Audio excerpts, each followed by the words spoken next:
Olá, meu irmão, minha irmã.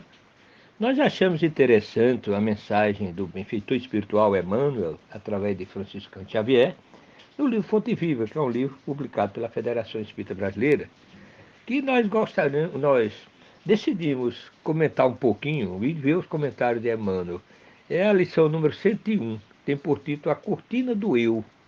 E ele baseia-se em Paulo, como se encontra lá em Filipenses 2:21, que diz o seguinte: porque todos buscamos o que é, porque todos buscamos o que é seu e não o que é do Cristo Jesus. Aí o que diz Emmanuel? Abre aspas. Em verdade, estudamos com o Cristo a ciência divina de ligação com o Pai, mas ainda nos achamos muito distantes da genuína comunhão com os interesses divinos.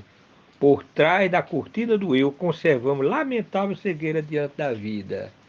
E ele começa a dissertar de maneira a fazermos compreender que, normalmente, em tudo que fazemos, nós queremos destacar a figura do eu, nós. Não temos aquela ligação de fazer com o propósito de servir ao Cristo e de fazer realmente conforme deveríamos fazer, com desprendimento. Então, é como se ele nos observasse tudo isso para que nós fizéssemos a reflexão. Claro, e ele aqui está colocando, considerando a maioria na condição humana ainda nossa de imperfeição, mas não quer dizer que não tenha alguém que realmente já consiga fazer, que tenha desenvolvido o suficiente para fazer, mas pelo menos a maioria. Então, o que diz ele aqui mais à frente, nós achamos interessante, fazendo referência a isso. Ele diz, em tudo e em toda parte, apaixonamos-nos pela nossa própria imagem. Isso Emmanuel diz. E ele diz de novo, abrimos aspas.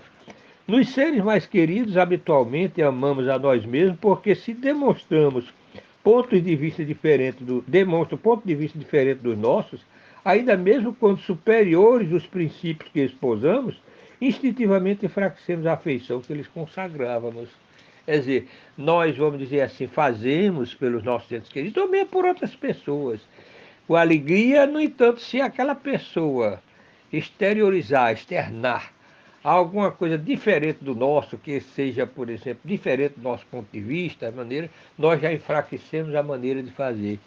Já ou deixamos de fazer, ou já não fazemos com tanta alegria. É como se nós quiséssemos que, através do nosso trabalho, através da solidariedade nossa, do benefício que levamos a alguém, esse alguém se tornar subalterno, se tornar subserviente, se tornasse sempre uma pessoa reconhecida e não pudesse pensar diferente para não nos magoar.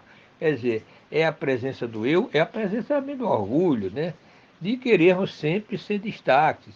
E aconselho Emmanuel exatamente para que nós observemos essas coisas que nós manifestamos, que é altamente prejudicial.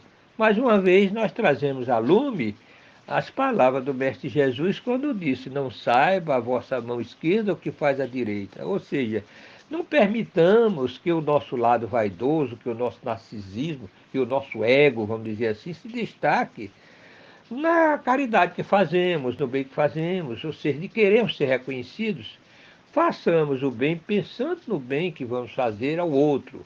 Essa é realmente a regra básica para que nós façamos sem pensar em retribuição e, consequentemente, tenhamos melhores resultados naquilo que fazemos. Ele diz também aqui, abre aspas, ele diz, nas obras do bem que nos devotamos, estimamos acima de tudo os métodos e processos que se exteriorizam no nosso modo de ser e de entender. Porquanto, se o serviço evolui e se aperfeiçoa, refletindo o pensamento de outras personalidades acima da nossa, operamos quase sem perceber a diminuição do nosso interesse, no interesse com os trabalhos iniciados. Ou seja, é sempre assim. Nós queremos sempre o destaque. Por isso que essa orientação de Emmanuel nos aconselha a uma reflexão, para que não venhamos a destruir a obra que realizamos. Porque se não fazemos com amor, se não fazemos com desprendimento, se fazemos querendo, por exemplo, fazemos a caridade, querendo nos promover com a caridade, não é certo. Nós não estamos fazendo a caridade, nós estamos trabalhando na nossa promoção pessoal. É uma vaidade que deve ser erradicada para que aprendamos com Jesus o trabalho da humildade, de realizarmos com desprendimento e de observarmos o que ele também falou. Quem quiser ser o maior, que seja o menor, que seja o servidor de todos. Será que a nossa preocupação é essa? Então é isso aí, meus irmãos, nós vamos deixar hoje para reflexão. É uma mensagem que toca profundamente em nós, porque essas observações fazem com que nós façamos uma reflexão para ver, será que nós estamos nessa linha? Será que realmente nós, se estiver, não temos condição de mudar? Não será melhor mudar? Então, muita paz e proveitosas reflexões.